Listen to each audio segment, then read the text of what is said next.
In the stillness of winter, when the world lies frozen and silent, the true warrior begins his greatest transformation.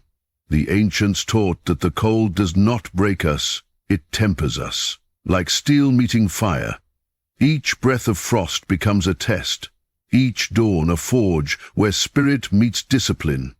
This is the path of Bushido, the way of the warrior, where endurance births strength and restraint sharpens the soul. Within the silence of snow, distractions melt, and what remains is pure focus, unyielding resolve. The samurai knew that greatness is not found in comfort, but in the battle against one's own weakness. So, for the next 90 days, we embrace the cold, not as an enemy, but as a master that refines us. Commit now, warrior. Comment, "I'm ready." Subscribe, and stand among those who refuse to yield. Together we walk the path of Hagane no Ishi, the will of steel, and awaken the strength buried deep within. Thank you for being part of this brotherhood of fire and frost, of warriors reborn through discipline. In the heart of winter, when the breath of dawn freezes the earth and silence reigns supreme, the samurai begins his ritual of awakening through the embrace of cold. It is not comfort he seeks, but clarity, a sharpening of spirit that only the icy touch of morning can grant. The ancient warriors of Japan believed that mastery over the body begins with mastery over the elements, and the cold was seen not as punishment, but purification. Standing before the rising sun, they would wash themselves in freezing water, allowing the chill to cut through fatigue, fear, and doubt. This was not merely a test of endurance. It was a meditation in motion. The sting of cold reminds one that life is fleeting, that strength lies not in warmth, but in one's ability to adapt. Each shiver becomes a signal to the mind. I am alive, I am awake, I am ready. In this practice, the warrior discovers the essence of Shin, the true heart. Cold discipline burns away hesitation and awakens raw presence. The body trembles, but the mind steadies. The shock of icy air against skin becomes an awakening of consciousness itself. When you rise before the sun, strip away comfort and face the cold, you step into a battlefield that exists within your own flesh. The samurai understood that discipline forged in warmth is fragile. Discipline forged in cold becomes eternal. By embracing discomfort, you train your nervous system to remain calm amid storms, both external and internal. This is how warriors command not only their swords but their emotions. The winter wind becomes a teacher, whispering resilience into the bones of those who dare to meet it.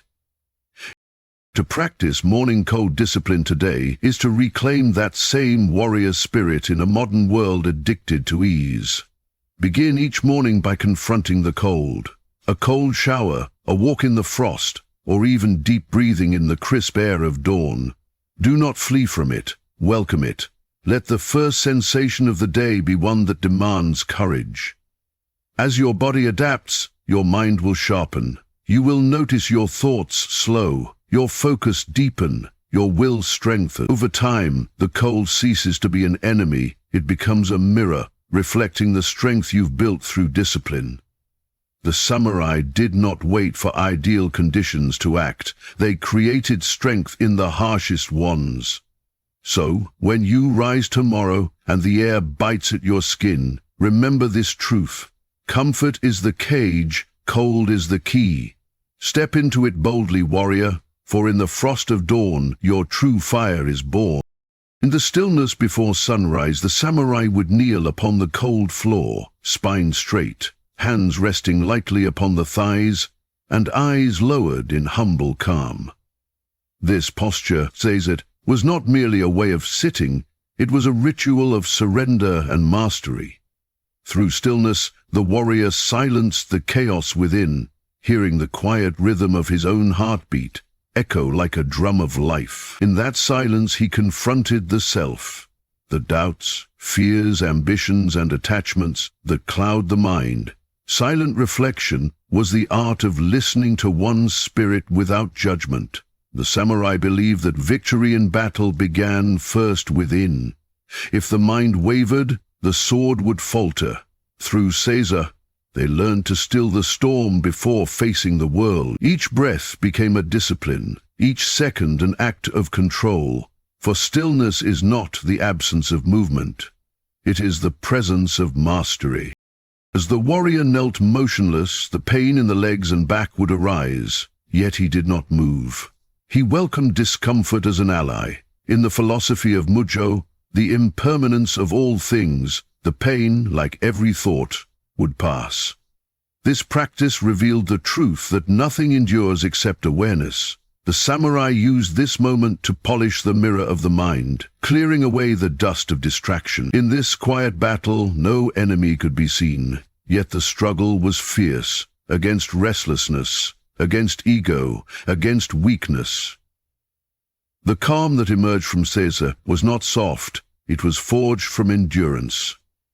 When the mind ceases to chase, it begins to see clearly.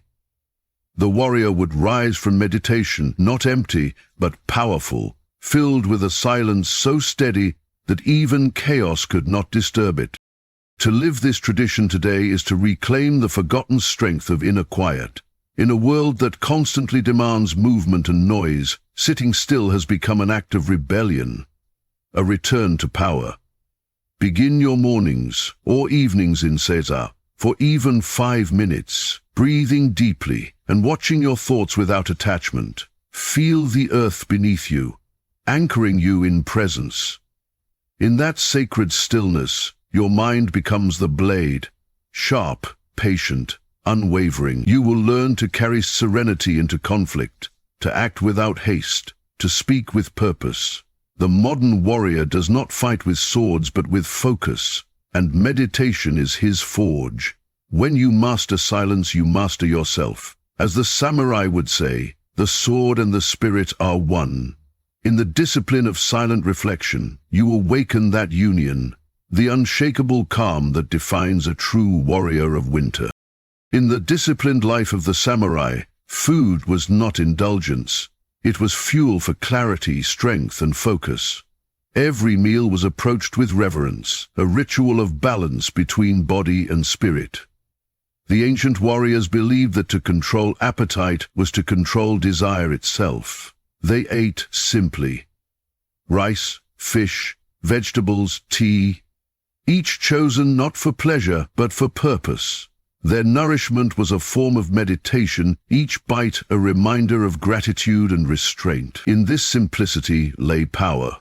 When one consumes less, but with intention, the senses sharpen, the mind awakens and the spirit steadies. To the samurai, gluttony was weakness, but discipline in eating was mastery. In the cold of winter, when energy waned and comfort tempted the spirit, their restraint became a silent declaration. My hunger serves me, not the other way around. It was through mindful consumption that they preserved not only their health, but their honor.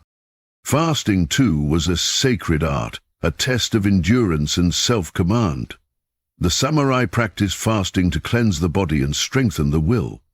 It was said that during fasts, a warrior's perception deepened, sounds became sharper, instincts heightened, and emotions settled. Hunger was not seen as suffering, it was purification.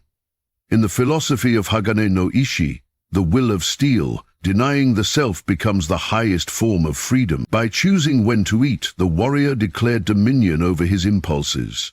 The growl of the stomach became a chant of discipline, echoing through the body as proof of control.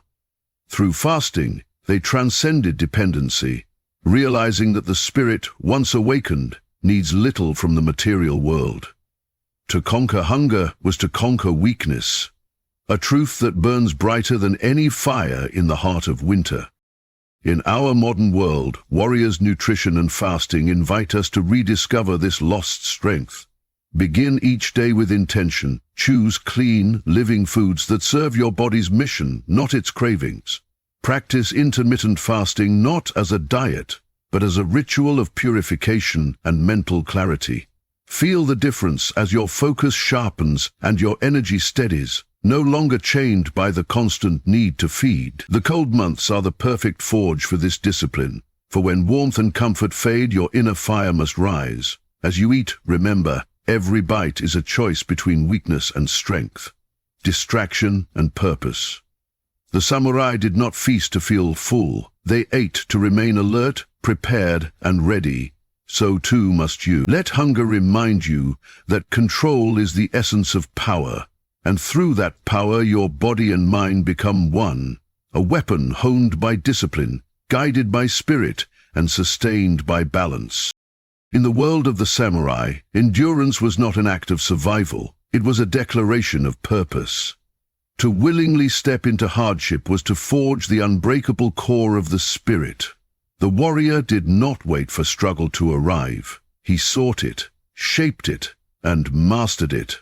Through relentless training, exposure to the elements, and strict discipline, the samurai tempered his body and mind like a blade against stone. The philosophy of Hagane, to endure the seemingly unbearable with dignity and grace, was etched into every moment of their lives. They believed that pain, when faced consciously, becomes transformation. Each blister, bruise, and breath under pressure was a mark of growth. The cold winds, the weight of armor, the exhaustion of endless drills, all were teachers in disguise. Through these controlled trials, the samurai learned that comfort is the enemy of evolution. Only by walking into the fire can one emerge as steel. Endurance through controlled hardship is the art of choosing your struggle before life chooses it for you. The samurai trained not for the sake of suffering, but to build an unshakable will, a state of mind that remained calm even when storms raged. In the heart of winter, they practiced long hours in freezing conditions, testing their limits until the body trembled and the spirit soared beyond it. This was not cruelty, it was liberation. To embrace difficulty willingly is to break free from fear. In Shugla, the samurai's path of austere training, each hardship was a sacred offering, a way of polishing the soul. The pain they endured was never meaningless. It was a ritual of purification. The warrior's heart grew stronger not by avoiding suffering, but by mastering it, until every obstacle became a stepping stone toward transcendence. In your own life, this principle lives on. To endure hardship is to train your mind to stay composed under pressure, whether in the gym, in the cold, or in moments of failure. Controlled hardship can be a chosen path, waking before dawn, training when tired, working when uninspired, holding focus when distractions call. Each act of discipline becomes a small battle won. As you push beyond comfort, you awaken the ancient truth the samurai carried, that strength is not built in the absence of struggle, but in its embrace. The modern warrior must learn to welcome challenge as a companion, not an enemy. So when fatigue whispers, when pain knocks, when the world grows cold, stand firm. Let the fire within you burn brighter than the winter around you. Through endurance, you do not just survive, you transcend. This is the way of the samurai, calm amid chaos, unbroken amid the storm, and reborn through every chosen hardship. As darkness descends and the world falls silent, the samurai turns inward once more. Night is not merely a time of rest, it is a sacred moment for reflection and renewal. In the flickering light of a candle, the warrior kneels in stillness and reviews the path of the day. Every action, every word, every thought is examined with calm precision, not to judge but to learn. This practice was known as Hansei, the art of self-reflection and accountability. The samurai believed that without reflection one cannot grow. Without gratitude, one cannot remain grounded. They gave thanks for both triumph and failure, for each carried a lesson that sharpened the soul. Through this nightly ritual, the warrior ensured that no day was wasted, that every sunset closed a chapter written with awareness. In gratitude, he found peace. In reflection, he found direction. The nightly ritual of gratitude and review was not a passive routine. It was a forge of wisdom. The samurai viewed their day as a battlefield and their thoughts as warriors. They would replay moments of anger, doubt, or distraction, asking, "Did I act with honor? Did I uphold the way?" This was how Bushido, the code of moral conduct, was kept alive, not through words but through action. Gratitude was their shield against arrogance. Reflection was their sword against ignorance. Even in victory, the samurai bowed, knowing humility keeps strength pure. They found serenity not by erasing mistakes, but by understanding them. This quiet discipline transformed the ordinary night into a mirror of the soul, revealing where balance had been lost and how it could be restored by dawn. To practice this ritual today is to reclaim mastery over your inner world. Before sleep, step away from noise and light. Sit in silence for a few moments and breathe deeply. Reflect on your day, the battles you faced, the moments you grew, the emotions that tested you. Then, speak gratitude aloud for your struggles, your progress, your breath. Write a few lines if you wish, not to record the past, but to release it. This habit rewires the mind, turning rest into rejuvenation and failure into wisdom. When gratitude closes your day, peace enters your sleep. When reflection guides your night, clarity awakens with the dawn. The samurai understood that each night was a quiet ceremony of rebirth, to die to the mistakes of today and rise stronger tomorrow. Embrace this truth, warrior, for gratitude humbles the heart and reflection sharpens the spirit. Thus, in the stillness of night, your soul is forged anew. Winter tests every soul that dares to walk its path, but the samurai knows the cold is not the enemy, it is the forge. Through discipline, silence, endurance, and reflection, you have stepped into the same sacred rhythm that shaped warriors centuries ago. These 10 winter habits are not merely actions, they are mirrors, reflecting who you choose to become when comfort fades and challenge remains. Each morning you rise in the frost, each hardship you embrace, each moment you spend in gratitude, all of it forges your Hagane Ishi, your will of steel. The fire within must burn brighter than the world's chill, for true mastery is not found in warmth, but in control. So as this season unfolds, walk the path with courage. Let discipline be your armor, silence your weapon, and consistency your victory. You are not just enduring winter, you are being reborn through it. Remember, transformation is not achieved in a single act, but through daily devotion to the way. Rise, warrior, and continue this journey with unwavering heart. For the one who conquers the cold within can face any storm without. The forge is waiting. Step into it.